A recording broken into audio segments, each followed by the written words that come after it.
सेठ जे Sonawala high school में अहमदाबाद में एस.वी. भूरिया साहब आप सभी विद्यार्थी भाई बहनों का हार्दिक स्वागत करता हूं।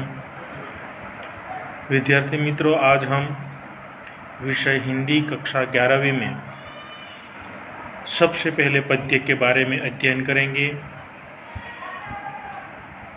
पद्य का नाम है साधो देखो जग बोराना, जिनकी रचना कबीर ने की है। साधो देखो जग बौराना, जिसकी रचना कबीर साहब ने की है। उन पद को पढ़ने से पहले हम कबीर के जीवन परिचय के बारे में थोड़ा बहुत ज्ञान हासिल कर लेते हैं। कबीर साहब का जन्म सन 1398 में और मृत्यु सन 1518 में हुई थी। भक्तिकालीन निगुण संत परंपरा में कबीर का स्थान सर्वोपरि है। उनका जन्म काशी यानी वाराणसी में हुआ था। नीरू और नीमा नामक जुलाहा दंपति ने उनका लालन पालन किया था। कबीर निरक्षर थे, किंतु मानव प्रेम का 2.5 अक्षर पढ़कर वे पंडित हो गए। कबीर के गुरु रामानंद थे। उन्हीं से कबीर ने राम नाम के मर्म को पहचाना। कबीर भक्त कवि संत और बहुश्रुत थे। उन्होंने अपने युग में व्याप्त जाति पाति, कुरीतियाँ, अंधविश्वास, बाह्य आडंबर, मूर्ति पूजा, अवतारवाद, उस युग में व्याप्त धार्मिक धर्म संबंधी संकीर्णता का खुलकर विरोध किया। उनके पास अनुभव का असीम भंडार था। अनुभव के खरेपन और यथार्थ बोध से उत्पन्न कबीर की कविता पाठक और श्रोता पर गहरा प्रभाव डालती हैं। कबीर की भाषा सदुक्कड़ी कहलाती है। उसमें बोलचाल की सहजता और बोधकता है। कबीर की रचनाएं कबीर ग्रंथावली में संग्रहित हैं। उनका प्रमुख ग्रंथ बीजक है। वह 3 भागों में विभाजित हैं, रमणी, शबद और साखी। उनके कुछ पद गुरु ग्रंथ साहब में भी संग्रहित हैं। प्रस्तुत पद में कबीर ने अपने युग में व्याप्त हिंदू मुस्लिम धर्म की विसंगताओं तथा अर्थ विरोधी धार्मिक संकीर्णताओं का बाह्य आडंबरों आदि का खुलकर विरोध करते हुए धार्मिक ठेकेदारों को आत्मज्ञान प्राप्ति की नसीहत दे रहे हैं। विद्यार्थी मित्रों, हम साधो देखो जग बोराना पद्य को पढ़ने से पहले संगीत के साथ उसका श्रवण करेंगे, फिर उसके बाद उसके अर्थ को समझेंगे। अरे राम रहीमा एक है और मत समझो कोई दो।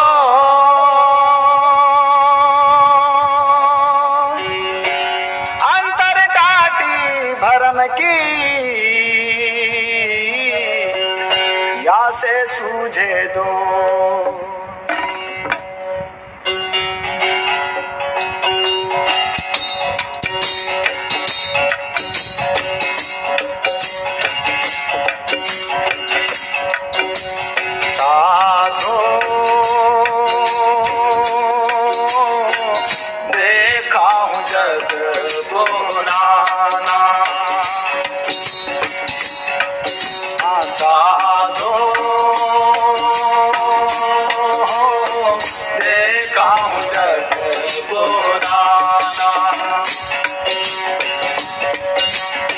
साच कहूँ तो मारा न धावे, साच कहूँ तो मारा न धावे, झूठा जग पतियाना साधो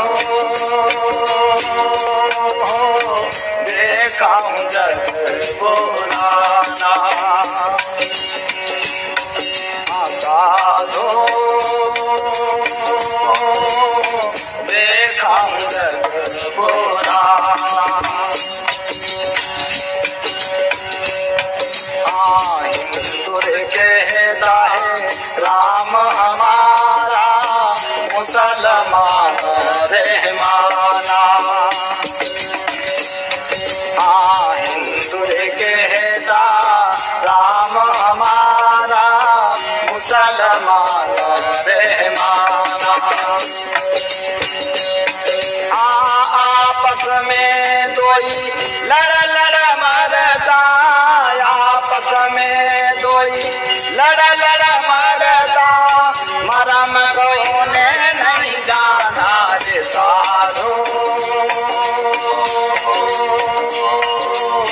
देखा जग पुराना, अरे साधो देखा जग पुराना। बहुत मिले हमें मिले दावनी, प्रात करे स्नाना। बहुत मिले हमें मिले धर्मी, प्रात करे स्नाना।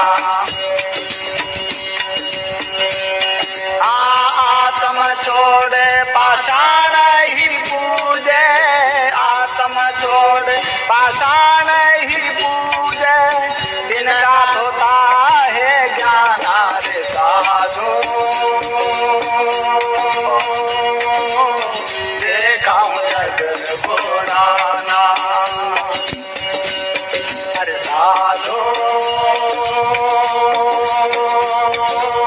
देखा जग पुराना। आसन मार डिम्ब धर बैठे, मन में बहुत गुमाना। आसन मार डिम्ब धर बैठे, मन में बहुत गुमाना। पीतर पाथर पूजन लागे, पीतर पाथर पूजन लागे, तीर्थ बने भुलाना रे साधो। देखा जग पुराना, अरे साधो देखा जग पुराना।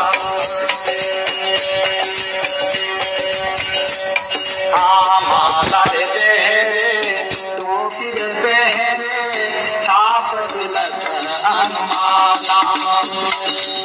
माला तेरे टोपी पहने, छाप तिलक अनुमाना। साखिर सब दे गावत भूले, साखिर सब दे गावत भूले, आत्म खबर ना जाना रे साधो। देखा जग पुराना, हर साधो देखा जग पुराना।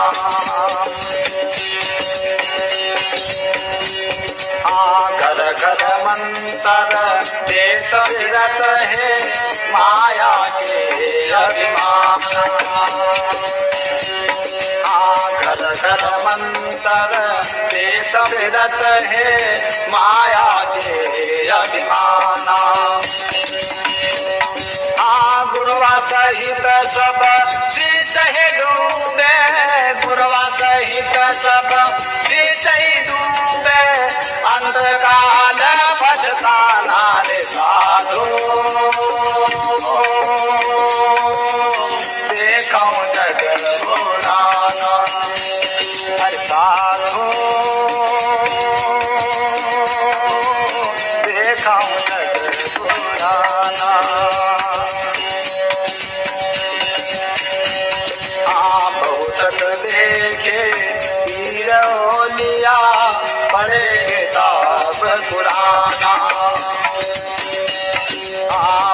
पुस्तक देखे पीर ओलिया पढ़े किताब पुराना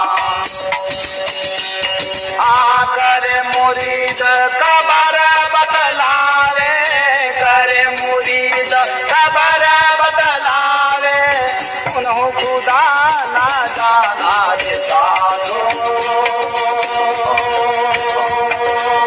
देखो जग पुराना अरे साधो देखो जग पुराना साथ रहो तो मारन धावे साथ रहो तो मारन धावे झूठ जगपतियाना से साधो देखो जग पुराना हर साधो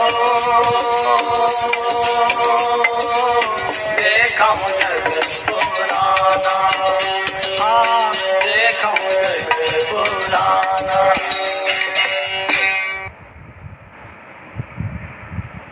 तो विद्यार्थी मित्रों, हमने सुंदर संगीत के साथ कबीर के पद का श्रवण किया।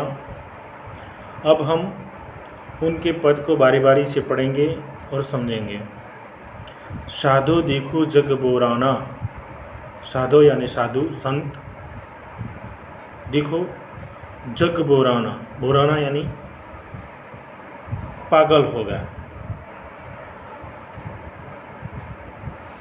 कबीर कहते हैं कि भाइयों इस संसार के लोग पागल हो गए। हे साधु संतों, हे भाइयों देखो कि इस संसार के लोग सब पागल हो गए। साची कहो तो मारन धावे झूठ जगपतियाना, साची यानी सच्ची, कहो तो मारन धावे, मारन धावे, धावे यानी तोड़ते हैं कि सच्ची बात कहो तो वह लोग उनको मारने के लिए दौड़ते हैं। और झूठ जग पतियाना, पतियान यानी विश्वास करना, झूठे जग पतियाना, झूठी बातें बताने वाले लोगों से वो विश्वास करने लग जाते हैं और उसे ध्यान से सुनते हैं। हिंदू कहते हैं राम हमारा, मुसलमान रहमाना। हिंदू कहते हैं कि राम हमारे हैं, यानी कि हिंदू राम को अपना ईश्वर मानते हैं, भगवान मानते हैं, और मुसलमान रहमान को, अल्लाह को अपने इष्ट देव मानते हैं। आपस में दो लड़े मरतू हैं, मरम कोई नहीं जाना, यानी आपस में दो यानी दोनों, लड़े मरतू है यानी मरते हैं, यानी कि आपस में दोनों अपने अपने धर्मों को लेकर लड़ते झगड़ते रहते हैं, मगर अपने धर्म के सही अर्थ को वो नहीं जानते, नहीं पहचानते। बहुत मिले मोही नेमी धर्मी, प्राप्त करे स्नाना। बहुत मिले नेमी धर्मी, यानी कि आप लोगों ने देखा है कि संसार में बहुत से लोग ऐसे हैं कि जो धर्म के नियमों का पालन करते हैं, जैसे कि प्रातः करे स्नान, सुबह में जल्दी उठना, स्नान करना, फिर इसके बाद पूजा अर्चना करना। यानी कि बहुत मिले मोही मुझे, यानी कि वो कहते हैं कबीर जी कि मुझे बहुत से ऐसे लोग मिले कि जो नियमों का पालन करते हैं, सुबह में उठकर स्नान करते हैं और फिर उसके बाद आत्म छोड़ी यानी कि आत्मा को छोड़ी पशाने पूजे यानी कि पत्थर को पूजने में जुट जाते हैं। तिनका तो था ज्ञान, यानी कि उनका भी ज्ञान खोखला है, कम है। आसन भारी डिम्ब धरी बैठे, आसन भारी यानी आसन लगाकर डिम्ब भारी भारी यानी दम्भ के साथ वो बैठते हैं। मन में बहुत गुमाना, यानी कि मन में बहुत विमान के साथ वो आसन पे बैठते हैं। और पिपर पाथर पूजन लागे, पिपर को पूजते हैं, पत्थर को, पाथर यानी पत्थर को पूजते हैं, तीर्थ करते हैं, व्रत रखते हैं, यानी कि सच्चे मार्ग को वो भूल जाते हैं। तब वो कहते हैं कि पिपर को पूजने में जुड़ गए, पत्थर को पूजने में लग गए, तीर्थ करने में लगे रहते हैं, व्रत करने में लगे रहते हैं, मगर सही अर्थ में जो भक्ति है आत्मज्ञान की, उसे वो नहीं पहचानते हैं। माला पहिने टोपी पहिरे, छापा तिलक अनुमाना। अब लोग जानते हैं कि हिंदुओं में बहुत से लोग माला पहनते हैं, मुसलमानों में टोपी पहनते हैं, हिंदुओं में ज़्यादातर लोग छापा लगाते हैं, तिलक करते हैं और साखी शब्दे गावत गुले, यानी कि ज्ञान वैराग्य परमात्मा का जो सूक्ष्म रूप है उसे वो भूल गए हैं। आत्मा का साक्षात्कार जो है, जो सच्चे मार्ग में आत्मा का ज्ञान है, उसे वह भूल चुके हैं। घर घर मंत्र जो देत फिरत हैं माया के अभिमाना, वो लोग घर घर पे जाकर मंत्र देते फिरते हैं और खुद तो माया में लुप्त रहते हैं। और ऐसे धार्मिक लोग जो है वे गुरुआ सहित शिष्य सब डूबे बूढ़े, यानी कि गुरु और शिष्य सब डूब मरते हैं और अंतकाल पछताना, अंत में वो दोनों पछताते हैं। बहुतक देखे पीर ओलिया, पढ़े किताब पुराना। आप लोगों ने बहुत से पीर को देखे होंगे और उन ओलिया को देखे होंगे आप लोगों ने, और वह पढ़ते हैं किताब और कुराना। तो ज़्यादातर लोग दोनों धर्मों में, कोई कुरान पढ़ता है मुस्लिमों में, तो हिंदुओं में किताबें पढ़ते हैं। बहुत से लोग अपनी अपनी किताब पढ़ के लोगों को ज्ञान देने का प्रयास करते हैं। करे मुरीद, यानी मुरीद यानी अनुयायी यानी शिष्य बनाते हैं वो, और कब्र बतलावे यानी कि मृत्यु का डर दिखाते हैं। उन्हों खुदा न जाना, और खुद भी खुदा के बारे में कुछ जानते नहीं हैं। हिंदू की दया मेहर तुर्कन की, दोनों घर से भागी। हिंदू की दया यानी हिंदू की जो दया थी वह, और मेहर यानी मुसलमान की तुर्कन यानी दया कृपा, और जब निगाह करते हैं मुसलमान तो उसी वक्त तुर्कन के रूप में कुछ भेंट देते हैं अपनी दुल्हन को, उसे भी तुर्कन कहा जाता है। तो दोनों घर से भागी, दोनों घर से ये दोनों चीज़ें भाग चुकी है। आज हिंदुओं की दया भाग चुकी है और मुसलमानों की कृपा। वह करे जिबह, वह झटका मारे। आग दो घर लागी, यानी जिबह यानी कि हलाल करना, और झटका यानी एक ही वार में झटके के साथ मार देना। यानी मुस्लिम समाज में लोग जो है वो हलाल करते हैं और हिंदू समाज में एक ही वार में झटका कर देते हैं, यानी मार देते हैं। आग दो घर लागी, यानी कि दोनों घरों में आग लग चुकी है। या विधि हसत चलत है हमको, आप कहावे श्याना, और वही लोग हंसते फिरते हैं हम पे। आप कहावे श्याना, यानी कि आप कहाँ के चतुर लोग हैं। कहे कबीर सुनो भाई साधो, इनमें कौन दीवाना है। और इन सभी बातों को जानने के बावजूद उनका विरोध करने से कबीर पे हंसने वाले लोगों को कबीर कहते हैं कि हे भाई सुनो, उन सभी लोगों में पागल कौन है, मैं या ये जग की दुनिया या लोग सब जो है वह, इन सभी लोगों को वो दीवाना कहते हैं।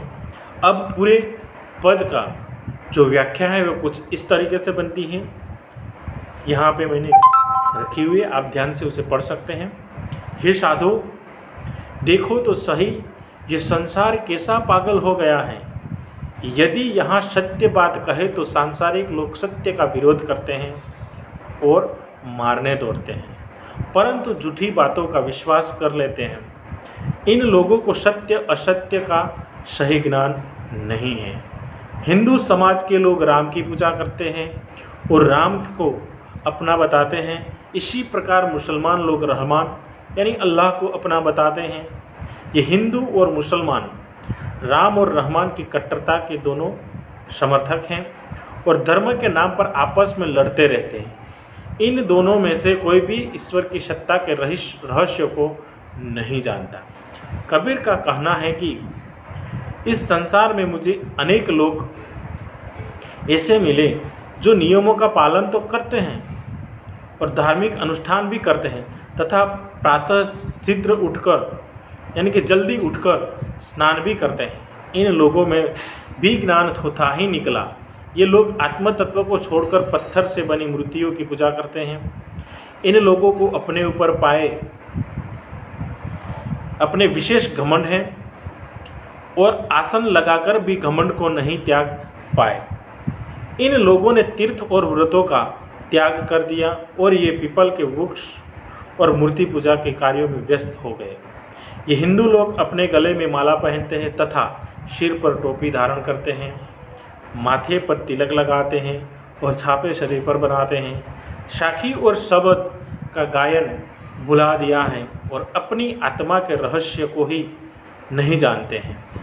इन लोगों को सांसारिक माया का बहुत अभिमान है और घर घर जाकर मंत्र यंत्र देते फिरते हैं, यानी कि दूसरों को मंत्र देते उसके बारे में सलाह सूचन करते रहते हैं। इस प्रकार का ज्ञान प्राप्त करने वाले शिष्य और उनके गुरु दोनों ही अज्ञान के सागर में डूबे हुए हैं। उन्हें अपने अंतकाल में पछताना पड़ता है। ऐसे लोगों को अपने अंतकाल में पछताना पड़ता है। इसी प्रकार इस्लाम धर्म के अनुयायी अनेक पीर औलिया और फकीर भी आत्म तत्व के ज्ञान से रहित पाए गए। जो नियम पूर्वक पवित्र कुरान का पाठ करते हैं वे भी अल्लाह को सिर झुकाते हैं तथा अपने शिष्यों को कब्र पर दिया जलाने की बात बताते हैं। वे भी खुदा के बारे में कुछ नहीं जानते। कबीर के अनुसार हिंदू और मुसलमान दोनों ही धार्मिक आडंबरों में लिप्त हैं और ईश्वर की परम सत्ता से अपरिचित हैं। ठीक है दोस्तों, अब हम उनके वैकल्पिक प्रश्नों जो परीक्षा में आपके लिए पूछे जाएंगे वो किस तरह से होंगे और आपको आंसर कैसे देना है, सिर्फ वैकल्पिक प्रश्नों के बारे में हम थोड़ा जान लेते हैं कि कबीर के मतानुसार सच कहने पर जगत के लोग क्या करते हैं। तो इनके विकल्प है विश्वास करते हैं, तमाशा खड़ा करते हैं, मारने दौड़ते हैं, या विश्वास नहीं करते हैं। तो उसका सही आंसर ग है, मारने दौड़ते हैं। इनमें से किन लोगों का ज्ञान व्यर्थ है? इनमें से किन लोगों का ज्ञान व्यर्थ है? तो जो आत्मज्ञान को छोड़ पत्थर की पूजा करते हैं, जो नियमित भगवान की पूजा करते हैं, जो ईश्वर को नहीं मानते हैं, जो प्रातःकाल स्नान नहीं करते। तो उसका आंसर है क, जो आत्मज्ञान को छोड़ पत्थर की पूजा करते हैं। तुर्कों की क्या पहचान है, यानी तुर्कों की क्या पहचान है? तो उसके वैकल्प हैं दया, धर्म, मेहर और नफरत। तो उसकी पहचान है मेहर, यानी ग विभाग। तो विद्यार्थी मित्रों, आप इसी तरह एक एक वाक्य के प्रश्न, 2 वाक्य के प्रश्न और 4-5 वाक्य के प्रश्न को जो इन भावार्थ मैंने बताया, इन भावार्थ में से ढूंढकर और समझ के आप उनके आंसर लिख सकते हैं। ठीक है, और आगे का अध्ययन हम अगले वीडियो में करेंगे। धन्यवाद।